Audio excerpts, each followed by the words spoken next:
नमस्कार, मैं Vivek Kumar, instructor government ITI Aliganj Lucknow. आज मैं आप सभी को व्यवसाय ड्राफ्टमैन सिविल के प्रथम वर्ष के पाठ्यक्रम में वर्णित टॉपिक प्लेन टेबल सर्वेक्षण के बारे में विस्तार से बताऊंगा। तो आइए हम शुरू करते हैं और जानने का प्रयास करते हैं कि प्लेन टेबल क्या होता है, उसकी उपयोगिता क्या है, उसको कितने एक्यूरेसी तक इस्तेमाल हम करते हैं, उसमें कौन कौन से अलग अलग चीज़ों का हम उपयोग करके सर्वेक्षण को अंजाम देते हैं। तो सबसे पहले अगर मैं आपसे बात करूं कि प्लेन टेबल सर्वेक्षण क्या होता है, तो यह एक ऐसी विधि है, एक ऐसी प्रक्रिया है सर्वेक्षण की जिसमें हम अपने स्टेशंस के बारे में सूचना को इकट्ठा करना और उसको अपने शीट पर अंकित करने की प्रक्रिया को एक साथ ही अंजाम देते हैं, एक साथ उसको करते हैं। देखिए, यह एक आलेखी विधि जिसमें अवलोकन तथा अंकन का कार्य एक साथ किया जाता है। अभी जब हम इसके प्रक्रिया को आगे पढ़ेंगे तो आप इसको बखूबी समझ पाएंगे कि कैसे हम ऑब्जर्वेशन और उसके रिकॉर्डिंग, यानी कि जो हमने ऑब्जर्व्ड वैल्यूज़ ली है उसको अपने शीट पर रिकॉर्ड करेंगे। दोनों चीज़ें एक साथ करते हैं, उस प्रक्रिया को हम आगे विस्तार से समझेंगे। प्लेन टेबल सर्वे ऐसी जगह पे इस्तेमाल किया जाता है जहाँ पे हमें एक्यूरेसी की बहुत ज़्यादा आवश्यकता नहीं होती, मतलब हाई प्रिसीजन वैल्यू की ज़रूरत नहीं होती।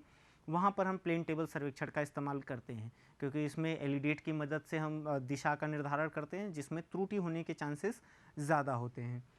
आखिरी बिंदु यह है कि इससे जो नक्शे हम बनाएंगे वो छोटे या मंझुले साइज़ के होंगे। बड़े नक्शे बनाने में इस प्रक्रिया के तहत काफ़ी समस्याएं यानी काफ़ी त्रुटियां उत्पन्न हो सकती हैं।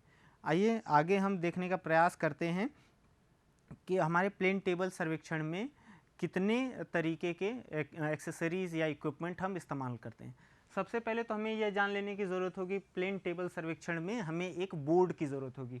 यहाँ पर आप देख रहे होंगे, यह क्या है, एक बोर्ड है। बोर्ड के लिए जो मिनिमम रिक्वायरमेंट है, जो आवश्यकता है, वो ये है कि ये प्रॉपरली सीजनड टिम्बर होनी चाहिए, यानी कि पकी हुई इमारती लकड़ी होनी चाहिए जिसमें समय के साथ कोई टेढ़ापन या कोई और विकृति उत्पन्न न हो। तो ये सबसे ज़्यादा ज़रूरी क्या है कि जो टेबल होना चाहिए वो एक ऐसी टिम्बर का होना चाहिए जो प्रॉपरली सीजनड हो। इसको फिक्स करने के लिए हम ट्राइपॉड का इस्तेमाल करते हैं, ये आप इस चित्र में देख पा रहे हैं। इस ट्राइपॉड की मदद से हम प्लेन टेबल को फिक्स करते हैं, सर्वेक्षण के लिए तैयार करते हैं। अब ये जो हमारा प्लेन टेबल है मुख्यतः 4 प्रकार से हमारे पास मार्केट में उपलब्ध है। B0 साइज़ का जो माप होता है वो 1500 mm इंटू 1000 mm होता है। 1500 mm मतलब यहाँ से यहाँ की दूरी ये कितनी है, 1500, और अगर हम ये इसकी चौड़ाई की बात करें तो ये 1000 mm हमें प्राप्त होता है। तो इस तरह से हम बाकी साइज़ के बारे में जब चर्चा करेंगे B1 साइज़ की, तो ये 1000 mm इंटू 700 mm होता है। वैसे ही B2 का साइज़ होता है 700 mm इंटू 500 mm, और B3 का साइज़ हमारे पास उपलब्ध है 500 इंटू 350 mm। ये अलग अलग 4 साइजेज़ है जो जिस साइज़ों में हमें प्लेन टेबल मार्केट में आसानी से मिलता है, उपलब्ध होता है। आगे बढ़ते हैं और जानने का प्रयास करते हैं कि एलिडेट क्या होता है। देखिए, एलिडेट एक ऐसा इंस्ट्रूमेंट है जिससे हम प्लेन टेबलिंग में दिशा का निर्धारण करते हैं। जैसे हमारे जो 2 स्टेशंस हैं उनके बीच की दिशा को किसकी मदद से निर्धारित किया जाता है, एलिडेट की मदद से। यह देखने में कुछ ऐसा होता है, ये 50 से 60 सेंटीमीटर लंबा होता है जिसके एक एंड पे आई वेन होता है। आई वेन का मतलब क्या है, जो सर्वेयर है वो यहाँ से देखेगा, कहाँ से देखेगा, आई वेन से, और एक एंड पे होता है ऑब्जेक्ट वेन, ये आपको दिख रहा है ऑब्जेक्ट वेन। और यहाँ पर जब सर्वेक्षण के दौरान कहीं अगर रेंजिंग रॉड हमने लगा रखी है तो ऑब्जर्वर आई वेन से ऑब्जेक्ट वेन को देखेगा, फिर इसके थ्रू इस जो रेंजिंग रॉड है उसको देखेगा और लाइन ऑफ साइट का निर्धारण करेगा। तो अगर आप कुल छोटे भाषा में छोटे तौर पे इसको समझना चाहें कि एलिडेट का इस्तेमाल किस लिए किया जाता है, तो इसका इस्तेमाल किया जाता है लाइन ऑफ साइट के निर्धारण में, या और भी सरल भाषा में मैं आपको कहूँ तो एक स्टेशन से दूसरे स्टेशन की दिशा के निर्धारण में हमें लाइन ऑफ साइट की आवश्यकता पड़ती है और उसको हम एलिडेट की मदद से निर्धारित करते हैं। आगे बढ़ते हैं, ट्रफ कंपास के बारे में जानते हैं। ट्रफ कंपास का वही काम है जो आपसे पहले भी हमने इंट्रोडक्शन पार्ट में चर्चा किया था। ट्रफ कंपास सिंपली उत्तर दिशा के अंकन में मदद करता है। दूसरा यहाँ पर एक महत्व उसका और बढ़ जाता है कि यह टेबल के ओरिएंटेशन को एक समान रखने में भी यहाँ पे मददगार साबित होता है। देखिए मैं यहाँ पर दो बिंदुओं की चर्चा कर लेता हूँ। एक स्टेशन ए है और यहाँ पे स्टेशन बी है। हमने स्टेशन ए पर टेबल ऐसे लगा लिया सर्वेक्षण शुरू करते समय, और किया क्या, यहाँ पर इसके ट्रफ कंपास की मदद से हमने उत्तर दिशा का अंकन कर लिया। जब हम अपना टेबल स्टेशन ए से शिफ्ट करके स्टेशन बी पर ले जाएंगे तो देखिए सबसे आवश्यक चीज़ ये है कि जो भी प्लेन टेबल के एजेस है वो स्टेशन बी पर जब लगाए जाएं तो सब के सब क्या हों, एक दूसरे से पैरेलल हों, समानांतर हों। और ऐसा करने के लिए हमें मददगार कौन साबित होता है यहाँ पर हमारे लिए, ट्रफ कंपास। देखिए हम क्या करेंगे, जब यहाँ पर टेबल फिक्स कर रहे होंगे तो इस लाइन से लगा हुआ हम ट्रफ कंपास यहाँ रख देंगे और अपने टेबल को मूव कराएंगे क्लॉकवाइज या एंटी क्लॉकवाइज। और जब ट्रफ कंपास पे रीडिंग नॉर्थ की आ जाएगी तो वहाँ पर हम विंग नट की मदद से ट्राइपॉड पे अपना टेबल फिक्स कर देंगे, और इसी प्रक्रिया को हम ओरिएंटेशन भी कहते हैं। तो ट्रफ कंपास का इंपॉर्टेंस यहाँ क्या एक और आ गया कि ये टेबल के ओरिएंटेशन में मदद करता है जब हम एक स्टेशन से दूसरे स्टेशन पे मूव करते हैं। इसमें सरल है, एक निडल पे यहाँ पर रेड कलर से मार्कर लगा होता है या कोई और भी कलर हो सकता है, अमूमन रेड कलर होता है जो नॉर्थ दिशा को दर्शाता है। यहाँ पे ग्रेजुएशन है, रीडिंग्स लिखी हुई है, एक जगह 0 लिखा होता है। एग्जैक्टली जब 0 पे पॉइंटर होगा तो आपका क्या होगा, वो ट्रू नॉर्थ या मैग्नेटिक नॉर्थ एक तरीके से कह सकते हैं, आपको ये कॉम्पास दिखा रहा होगा। आगे बढ़ते हैं, जब आगे बढ़ते हुए हम देखते हैं स्पिरिट लेवल का काम क्या होता है। सबसे पहले इसकी बनावट को समझ लीजिए। एक क्यूबॉइडल बॉक्स होता है जिसमें एक बबल ट्यूब लगी होती है, मतलब एक ट्रांसपेरेंट ग्लास की ट्यूब होती है जिसमें फ्लूइड भरा होता है और उस फ्लूइड में एक छोटा सा बबल यानी कि बुलबुला होता है। इस चित्र से आप देख पा रहे हैं ये ट्यूब है जिसके अंदर कोई फ्लूइड भरी है और ये जो मैं शेड कर रहा हूँ ये क्या है, बबल है। अगर ये बबल एग्जैक्टली बीच में है, मतलब हमारे स्पिरिट लेवल के बबल बीच में है, इसका मतलब क्या है कि आपने उस स्पिरिट लेवल को जिस भी सतह पे रखा है वह सतह क्या है, हमारे जो पृथ्वी के सतह के समानांतर है। मैं दोहरा दूं, अगर स्पिरिट लेवल का बबल बीच में है एग्जैक्टली तो उसका मतलब यह है कि वो जिस भी सतह पे रखा हुआ है वो सतह पृथ्वी की सतह से समानांतर दिशा में है।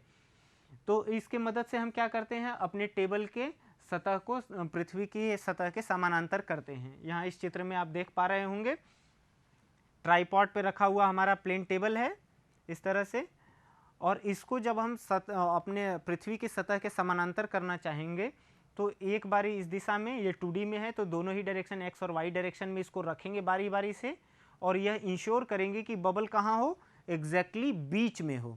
अगर ये बबल इधर उधर लेफ्ट या राइट होता है, ये दोनों ही केसेस में लेफ्ट या राइट हो सकता है, तो विंग नट को हम नीचे से लूज करेंगे, टेबल को फिर से शिफ्ट करेंगे, टिल्ट करेंगे, या फिर हम ट्राइपॉड को थोड़ा बहुत आगे या पीछे खिसका करके इसको बैलेंस करने का प्रयास करेंगे। एक बारी इसको जब बैलेंस कर लेते हैं तभी हम सर्वेक्षण का काम आगे जारी रखते हैं।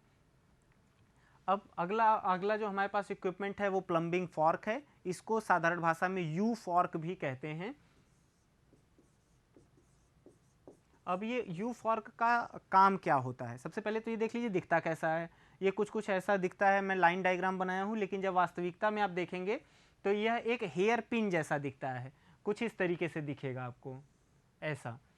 तो ये लाइन डायग्राम में मैंने इसको इस तरीके से दिखाना चाहा, बट वास्तविकता में ये हेयर पिन जैसा दिखता है। इसमें 2 छोर होते हैं। देखिए एक छोर पे क्या है, एक निडल नुमा पॉइंटर है, और दूसरे छोर पे एक हुक लगा हुआ है जिससे हम प्लम बॉब को लटकाते हैं। इसका काम सिर्फ इतना सा है कि हमारे टेबल पे जो भी स्टेशन का हम चुनाव करें उस स्टेशन को ये सटीकता से पृथ्वी की सतह पे स्थानांतरित कर दे। जैसे अगर आप देखेंगे इस पॉइंटर का नोक और हमारे प्लम बॉब का नोक ये एग्जैक्टली समान दिशा में होगा और ये प्लम्ब लाइन की दिशा में होगा। मैं दोहरा दूं, प्लम्बिंग फॉर्क का इस्तेमाल किस लिए करते हैं, हमारे सीट पर स्थित कोई भी स्टेशन को अगर हम वास्तविकता में पृथ्वी की सतह पर स्थानांतरित करना चाहते हैं तो वहाँ पर हम प्लम्बिंग फॉर्क या यू फॉर्क का इस्तेमाल करते हैं। आगे जब हम इसको प्लेन टेबलिंग पढ़ेंगे तो वहाँ पर इसके इस्तेमाल को भी विस्तार से देखेंगे। अगला पढ़ते हैं, हम जानने का प्रयास करते हैं कि प्लेन टेबल प्रोसेस में कौन कौन सी चीज़ें इन्वॉल्व होती हैं, कौन कौन से हमें ऑपरेशंस करने पड़ते हैं, किस प्रक्रिया का हमें पालन करना पड़ता है। तो सबसे पहली जो प्रक्रिया है हमें अपनानी पड़ती है प्लेन टेबल सर्वे में, उसको हम बोलते हैं सेंटरिंग। सेंटरिंग से तात्पर्य मेरा ये है कि हम देखिए कुछ स्टेशन चुनेंगे, मसलन मैंने 4 स्टेशन चुन लिए, स्टेशन ए, बी, सी और स्टेशन डी। इन चारों स्टेशन का हमें सूचना इकट्ठा करना है, इसके बारे में जानकारी इकट्ठा करना है, इसका ट्रैवर्सिंग करना है टेबल पे। तो इन स्टेशंस पे हमें आवश्यकता होगी कि जिस भी विधि का हम प्लेन टेबल सर्वेक्षण की जो भी विधि इस्तेमाल करें, हमें इस स्टेशन पे आने की ज़रूरत पड़ेगी। अगर हमें इस स्टेशन को वापस से अपने शीट पर प्लॉट करना है, पहली चीज़ क्या है, अगर हमें स्टेशन को सीट पर प्लॉट करने की आवश्यकता पड़े या सीट पर स्थित स्टेशन को ज़मीन पर प्लॉट करने की आवश्यकता पड़े, तो उस दौरान हम यू फॉर्क का इस्तेमाल करके सेंटरिंग का काम कंप्लीट करते हैं। जैसे देखिए यहाँ पर अगर कोई स्टेशन ए है तो वह ज़मीन पर कहाँ होगा, एग्जैक्टली इस प्लम बॉब के नीचे, यानी कि स्टेशन ए कहाँ होगा, एग्जैक्टली जो प्लम बॉब का पॉइंटर मार्क कर रहा होगा, जिधर की तरफ इशारा कर रहा होगा, वहीं पर हमारा स्टेशन ए वास्तविकता में स्थित होगा। तो सबसे पहले क्या ज़रूरी है कि हम स्टेशंस को सीट पर प्लॉट करें या फिर सीट से उसको अपने पृथ्वी की सतह पे प्लॉट करें। इस प्रक्रिया को हम बोलते हैं सेंटरिंग और ये बेहद आवश्यक है। अगर हम एक अच्छा नक्शा, एक ऐसा नक्शा बनाना चाह रहे हैं जिसमें त्रुटियां कम हो, तो सेंटरिंग की ज़रूरत हमें पड़ती है और इसके अच्छे से करने की आवश्यकता भी हमें पड़ती है। अगला प्रक्रिया है लेवलिंग का। लेवलिंग में हम क्या करते हैं, अपने टेबल को पृथ्वी की सतह के समानांतर करते हैं। इसके बारे में हमने जब स्पिरिट लेवल के बारे में भी बता रहे थे तो आपसे चर्चा कर चुके हैं। हम स्पिरिट लेवल की मदद से, ये हमारा टेबल 2 डायमेंशन है, अगर हम इसको x डायरेक्शन मान रहे हैं, इसको y डायरेक्शन, तो दोनों ही डायरेक्शन में हम अपने स्पिरिट लेवल को रखेंगे और यह इंश्योर करेंगे कि जो इसका बबल है वो एग्जैक्टली स्पिरिट लेवल के बीच में हो। अगर ये दोनों ही दिशाओं में स्पिरिट लेवल बीच में है, इसका मतलब क्या है कि आपका टेबल पृथ्वी की सतह के समानांतर दिशा में स्थापित हो चुका है। लेवलिंग के दौरान एक चीज़ का और ध्यान रखते हैं कि जो प्लेन टेबल का स्तर है, मतलब इसकी जो ऊंचाई है, ये हाइट, अगर ये पृथ्वी का सतह है, ये हाइट कितनी रखी जानी चाहिए, ये जो व्यक्ति सर्वेक्षण कर रहा है उसके एल्बो लेवल यानी कि यहाँ तक होनी चाहिए। इससे सुविधा क्या होगी, वो आसानी से झुक करके उसमें रीडिंग ले सकता है, दिशा का निर्धारण कर सकता है। अगर वो कुछ ज़्यादा ऊंचा या थोड़ा नीचा हुआ तो वो रीडिंग आसानी से नहीं ले पाएगा, जिससे त्रुटियां उत्पन्न हो जाएंगी। तो इन दो बातों का ध्यान रखते हैं लेवलिंग में। अब बात आती है ओरिएंटेशन की। ओरिएंटेशन का मतलब हमने पहले भी चर्चा कर लिया है कि ओरिएंटेशन में टेबल को जितने भी स्टेशन पे हम बदलें, टेबल के एजेस हर स्टेशन पे एक दूसरे से पैरेलल हो, समानांतर हो। इस प्रक्रिया को सुनिश्चित करने के लिए ही हम ओरिएंटेशन विधि, ओरिएंटेशन जो प्रक्रिया है उसको अपनाते हैं। इसमें देखिए हम दो चीज़ों की मदद ले सकते हैं। पहला तो हम ट्रफ कंपास की मदद से, जिसके बारे में हम ट्रफ कंपास के बारे में जब बता रहे थे वहाँ चर्चा कर लिया, मैं एक बार पुनः उसके बारे में आपको बता दूँ। देखिए अगर स्टेशन ए पर आप हैं तो ट्रफ कंपास की मदद से आप नॉर्थ डायरेक्शन मार्क कर देंगे। जब आप स्टेशन बी पर जाएंगे और अपना टेबल लगाएंगे तो उस दौरान ये अपना जो ट्रफ कंपास है उसको इस लाइन के साथ अलाइन करके रखेंगे और टेबल को क्लॉकवाइज या एंटी क्लॉकवाइज रोटेट करेंगे, तब तक रोटेट करेंगे जब तक कि पॉइंटर की रीडिंग 0 नहीं आ जाती। एक बारी जब नॉर्थ डायरेक्शन की तरफ पॉइंटर 0 पर आ गया हमारे ट्रफ कंपास का, इसका मतलब क्या हो गया कि यहाँ पर जो स्थिति थी स्टेशन ए पर, हमारे प्लेन टेबल की जो स्थिति थी, एग्जैक्टली स्थिति वही स्टेशन बी पर है। तो इस तरीके से हम ट्रफ कंपास की मदद से कर पाते हैं अपना ओरिएंटेशन। अब दूसरा तरीका है बैक साइड की मदद से। देखिए बैक साइड की मदद से हम कैसे करते हैं समझते हैं। स्टेशन ए पर हमने अपना टेबल लगाया, और मान लिया ये स्टेशन ए था और स्टेशन बी को हमने देखा, ये लाइन हम बना दिए। अभी हम आगे देखेंगे एलईडी की मदद से कि कैसे हम कंपास इसको प्लेन टेबल सर्वेक्षण करते हैं। स्टेशन ए से देखने के बाद हम स्टेशन बी की तरफ एक सीधी रेखा का निर्माण कर दिए। अब जब दोबारा हम स्टेशन बी पर गए, स्टेशन बी कहीं हमारा यहाँ रहा होगा, तो स्टेशन बी पर जब हम अपना टेबल लगाएंगे तो उस पर देखिए एक लाइन यह पहले से बनी होगी, यहाँ पर ए लिखा होगा और यहाँ पर बी लिखा होगा। तो यहाँ पर ओरिएंटेशन करते समय हम एलिडेट को इस लाइन ए बी के सीध में रखेंगे और पुनः देखेंगे आई वेन से, ऑब्जेक्ट वेन से और स्टेशन ए पर लगे रेंजिंग रॉड को।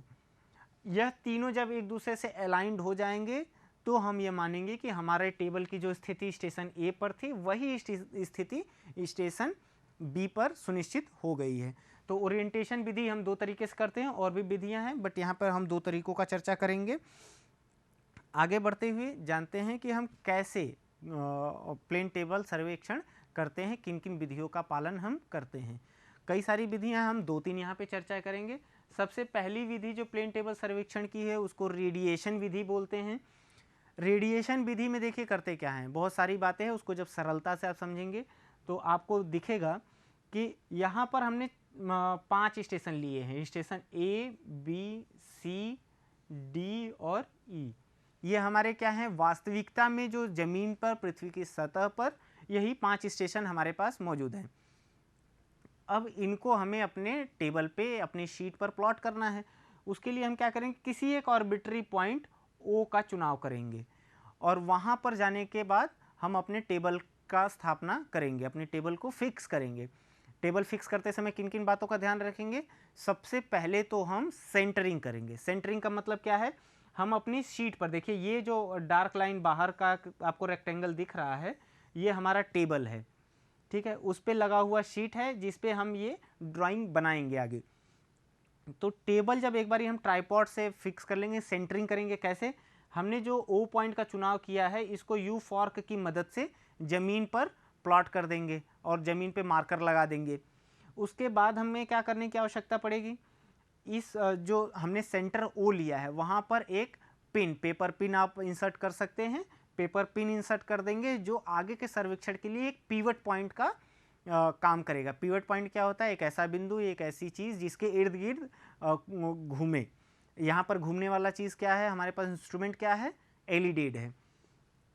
तो एक बारी जब हम सेंटरिंग कर लेंगे तो फिर उसके बाद लेवलिंग करेंगे। लेवलिंग हम अगेन स्पिरिट लेवल से करेंगे। ओरिएंटेशन के लिए हम यहाँ पर नॉर्थ डायरेक्शन का मार्कर लगा देंगे, किसकी मदद से, ट्रफ कॉम्पस की मदद से। जब यह काम हम कर लेंगे तो अब बारी बारी से एक एक स्टेशन पर रेंजिंग रॉड लगाना शुरू करेंगे। सबसे पहले हम मान लेते हैं कि हमने रेंजिंग रॉड कहाँ लगा दी, स्टेशन डी पर लगा दी। स्टेशन डी पर रेंजिंग रॉड लगाने के बाद हम अपने एलिडेट को इस पिवट पॉइंट के से चिपका करके रखेंगे और उसको रोटेट करेंगे क्लॉकवाइज या एंटी क्लॉकवाइज। अब देखिए आई वेन यहाँ पर है, ऑब्जेक्ट वेन यहाँ है, रेंजिंग रॉड यहाँ है। एक ऐसी स्थिति आएगी कि यह तीनों एक सीध में आ जाएंगे और जब वो तीनों एक सीध में आ जाएंगे तो आप पेपर पे एक सीधी रेखा खींचेंगे, लाइन कौन सी, ओ डी। अब यह दूरी आप जो ज़मीन पर आपने प्लम बॉब या प्लम्बिंग फॉर्क की मदद से जो आपने स्टेशन ओ को ज़मीन पे प्लॉट किया है वहाँ से लेकर के स्टेशन डी के बीच की टेप या चेन की मदद से दूरी नाप लेंगे। उसको जो स्केल आपने सेलेक्ट किया है उसकी मदद से उसको कम कर देंगे उस दूरी को और यहाँ पर उस उतने इंटरसेप्ट को लेकर के काट देंगे और वही एग्जैक्ट दूरी आपके स्केल पे क्या दर्शाएगा, वो स्मॉल डी जो दूरी होगी जब स्केल में कन्वर्ट करेंगे तो वो वास्तविकता में ओ और कैपिटल डी के बीच की दूरी का सटीक आंकड़ा वो दे रहा होगा। इसी तरीके से हम स्टेशन सी पर जाएंगे और इसी प्रक्रिया को दोहराएंगे। यहाँ से ये लाइन मिल जाएगी, स्टेशन बी पर जाएंगे, अगेन इसी प्रक्रिया को दोहराएंगे और इस तरीके से हर एक स्टेशन को देखेंगे और हमें हर स्टेशन पे एक एक इंटरसेप्ट मिल जाएगा। अंत में हमें क्या करना पड़ेगा, हमें इन सभी को आपस में जोड़ देना पड़ेगा और एक बारी जब हमारा जब प्लेन टेबल सर्वेक्षण खत्म होगा तो जो हमें ये शेडेड डायग्राम जो small A B C D E से दिखाया हुआ है यही हमारा प्लॉटेड प्लॉटेड सूचनाएं होंगी हमारे सर्वेक्षण क्षेत्र के बारे में। मैंने शुरुआत में कहा था कि इस विधि में हम ऑब्जर्वेशन और प्लॉटिंग दोनों एक साथ करते हैं। तो आपने देखा कि जिस दौरान हम ऑब्जर्व कर रहे थे उसी दौरान हम प्लॉटिंग भी कर रहे थे। तो यह दोनों काम हमने एक साथ किया और ये मेथड जो है इसको हम रेडिएशन मेथड कहते हैं। अगला मेथड के बारे में जो हम चर्चा करेंगे वो इंटरसेक्शन मेथड है। इंटरसेक्शन मेथड में सिर्फ एक खास बात है कि इसके आकलन के लिए, इस विधि से सर्वेक्षण करने के लिए आपको अपने मेन स्टेशंस पे जाने की आवश्यकता नहीं पड़ेगी। आपको अपने टेबल को मेन स्टेशंस पे स्थापित करने की आवश्यकता नहीं पड़ेगी। आप कोई 2 रैंडम स्टेशन का चुनाव कर लें जहां से आपके सारे मेन स्टेशंस क्लियरली विजिबल हों, एकदम साफ साफ दिखाई पड़ रहे हों। ऐसे 2 स्टेशंस का चुनाव कर लीजिए और वहाँ से जब आप प्लॉटिंग करते हैं तो उसको इंटरसेक्शन विधि कहते हैं। आइए देखते हैं। यहाँ पर मैंने कुछ स्टेशन का चुनाव किया है, CDEGF, ये हमारे मेन स्टेशन है। और हमने 2 जो रैंडम स्टेशन का चुनाव किया है, स्टेशन ए, स्टेशन बी, ये हमारे मूल स्टेशन से दूर है, बट ये ज़रूर है कि स्टेशन ए और स्टेशन बी से हमारे सारे बाकी स्टेशन क्लियरली दिख रहे हैं, विजिबल हैं। अब देखिए हम करते क्या है। स्टेशन ए को सबसे पहले सेंटरिंग कर लेंगे। आपको प्रक्रिया पता है, प्लम्बिंग फॉग की मदद से सेंटरिंग कर लेंगे और जो स्मॉल ए पॉइंट हमने मार्क किया वहाँ पर हम पेपर पिन को इंसर्ट कर देंगे जो एक पिवट का काम करेगा। उसी के इर्द गिर्द हमारा एलईडी मूव करेगा। सबसे पहले हम स्टेशन सी पर अपना रेंजिंग रॉड लगाएंगे और एक सीधी रेखा का निर्माण करेंगे। फिर हम स्टेशन ए से स्टेशन सी के बीच की वास्तविक दूरी टेप की मदद से माप लेंगे और उसका एक इंटरसेप्ट ले लेंगे। तो आपको ये जो लाइन दिख रही है ये इंटरसेप्ट है किसका, वास्तविकता में जो स्टेशन ए और स्टेशन सी के बीच की दूरी है। इसी तरीके से स्टेशन डी पर हम रेंजिंग रॉड लगाएंगे, ई पर, जी पर और एफ पर लगाएंगे। तो आपको जो अपने प्लेन टेबल पे डायग्राम मिलेगा वो कुछ इस तरह से दिखेगा। इसके बाद अच्छा, इसमें एक चीज़ और है कि ओरिएंटेशन हम ज़रूर करेंगे। यहाँ पर ओरिएंटेशन की महत्ता के बारे में आपको साफ साफ दिखेगा। ओरिएंटेशन का मतलब क्या होता है कि आपको टेबल को समान दिशा में ही स्थापित करना है। एक बारी आपने जब नॉर्थ डायरेक्शन मार्क कर दिया तो जब दोबारा इस स्टेशन बी पर आएंगे तो पुनः ट्रफ कंपास को स्टेशन बी पर जो मार्क किया हुआ मार्कर है उसके सीध में ही अपना ट्रफ कंपास रखेंगे। टेबल को लेफ्ट राइट मूव करेंगे, क्लॉकवाइज एंटी क्लॉकवाइज मूव करेंगे और पुनः वही प्रक्रिया दोहराएंगे। तो अंत में जो इन लाइनों के इंटरसेक्शन की वजह से हमें फिगर प्राप्त होगा, जो बाउंडेड एरिया मिलेगी, वही हमारा क्या होगा, एग्जैक्टली हमारे जो ज़मीन पर स्टेशन है उनका प्लॉटेड एरिया होगा। तो इस तरीके से इंटरसेक्शन मेथड से हम करते हैं। अगला मेथड है ट्रावर्सिंग। ट्रावर्सिंग में सेंटरिंग लेवलिंग के बारे में मैं पुनः चर्चा नहीं करूंगा, वो समान रूप से जैसे आपने पहले इंटरसेक्शन मेथड में देखा उसी प्रक्रिया के तहत यहाँ भी करते हैं। यहाँ पे स्टेशन हमने ए बी सी डी ई को चुना है। हम इसमें हर एक स्टेशन से अगले स्टेशन की दूरी और दिशा का अंकन करते हुए आगे बढ़ते हैं। मसलन हम स्टेशन ए पर खड़े हैं तो देखिए स्टेशन ए से स्टेशन बी पर लगे हुए रेंजिंग रॉड की दिशा और दूरी का इंटरसेप्ट ले लिया। फिर प्लेन टेबल यहाँ पर हम जरूर मार्कर लगाते हैं ओरिएंटेशन के लिए और उसी हिसाब से टेबल हम हर स्टेशन फिक्स करते हैं। हमने स्टेशन अपने प्लेन टेबल को शिफ्ट कर दिया बी पर, बी से हमने सी को देखा, फिर सी पर जब शिफ्ट किया तो सी से डी को देखा, जब डी पे शिफ्ट किया तो डी से ई को देखा और जब ई पर हमने शिफ्ट किया तो ए को देखा। और जब आप पुनः ई पर आएंगे तो आपको एक क्लोज बाउंडेड फिगर प्राप्त हो गया जो ट्रवर्सिंग मेथड से आपका किया हुआ सर्वेक्षण का नतीजा है। ये क्लोज ट्रावर्स था। इसी तरीके से आप किसी रोड रास्ते का ओपन ट्रावर्स भी इसकी मदद से कर सकते हैं। लेकिन ध्यान में रखने वाली बात है कि प्लेन टेबल विधि का इस्तेमाल सिर्फ छोटे और मंझूले ही नक्शों में किया जाना चाहिए। इस पूरे लेक्चर को जो प्लेन टेबलिंग है इसमें हमने पढ़ा, सबसे पहले जाना कि प्लेन टेबलिंग क्या होती है, इसमें इक्विपमेंट कौन कौन से इस्तेमाल होते हैं। मसलन जो मेन इक्विपमेंट हमारे पास थे वो क्या थे, सबसे महत्वपूर्ण होता है एलिडेड। फिर हमने ट्रफ कॉम्पस के बारे में जाना, फिर हमने स्पिरिट लेवल के बारे में देखा और फिर हमने देखा कि हमारे पास टेबल कितने प्रकार के मौजूद हैं। तो ये उसमें जो सबसे महत्वपूर्ण रोल अपना निभा रहा था वो हमारा यू फॉर्क था। मैं दोहरा दूं, यू फॉर्क की मदद से हम क्या करते हैं, हमारे टेबल पर स्थित किसी बिंदु को जब पृथ्वी की सतह पर स्थानांतरित करना होता है तो हम यू फॉर्क की मदद से करते हैं। यू फॉर्क में एक एंड पर पॉइंटर लगा होता है जो हमारे शीट पर बिंदु के नज़दीक होता है, और दूसरे छोर पर प्लम बॉब लगा होता है जो हमारे पृथ्वी पर उस बिंदु को स्थानांतरित करने में मदद करता है। तो यू फॉर्क की मदद से हम अपने किसी भी पॉइंट को, बिंदु को ज़मीन पर स्थानांतरित करते हैं। इस जो यू फॉर्क है इसकी मदद से हम सेंटरिंग को अंजाम देते हैं। उसी तरीके से जब हम स्पिरिट लेवल की बात करते हैं तो ये लेवलिंग में मदद करता है। लेवलिंग करते समय हमें ये ध्यान में रखना पड़ता है कि हमारा जो टेबल है जिस पे हम कोई नक्शा प्लॉट कर रहे हैं वो हमारी पृथ्वी की सतह के समानांतर हो। इसके लिए हम अपने स्पिरिट लेवल को जो हम, चूँकि हमारा टेबल 2D में है, XY एक्सिस पे है, तो हम दोनों ही दिशा में XZ भी कह सकते हैं, कोई भी दो एक्सिस हम मान लें, तो उन दोनों ही एक्सिस पे हम अपने स्पिरिट लेवल को रखेंगे और यह इंश्योर करेंगे कि जो स्पिरिट लेवल में बबल है वो बिल्कुल बीच में हो।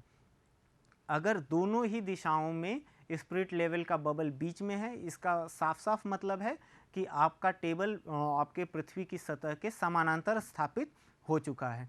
उसके बाद हम एलिडेट के बारे में जाने। एलिडेट से हम क्या करते हैं, हम अपने स्टेशंस के एक स्टेशन से दूसरे स्टेशन की दिशा का निर्धारण करते हैं।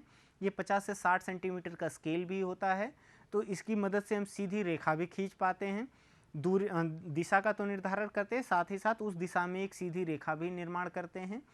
तो एलिडेड के बारे में हमने ये देखा कि एक एंड पे उसमें आई विन और दूसरे एंड पे ऑब्जेक्ट विन लगा होता है। आगे हमने देखा कि प्रोसेस सर्वेक्षण में क्या क्या होता है। हमने तीन प्रोसेस के बारे में देखा, सेंटरिंग, लेवलिंग और ओरिएंटेशन। ये तीन महत्वपूर्ण चरण हैं जो आपको अपनाने पड़ते हैं प्लेन टेबल सर्वेक्षण में। अंत में हमने देखा कि प्लेन टेबल के मेथड्स क्या क्या है। तो मेथड में हमने 3 मेथड के बारे में चर्चा की। यह पूरा पाठ आपके सामने प्रस्तुत करने के लिए मैंने निमी द्वारा बनाई गई ई बुक्स का इस्तेमाल किया है जो ड्राफ्टमैन सिविल के लिए बनाई गई है। साथ ही साथ मैंने सर्वेइंग वॉल्यूम 1 SK दुग्गल साहब की लिखी हुई किताब से कुछ रेफरेंसेस लिए हैं। मैं उम्मीद करता हूँ कि आज का यह पाठ आपके लिए मददगार साबित होगा। धन्यवाद।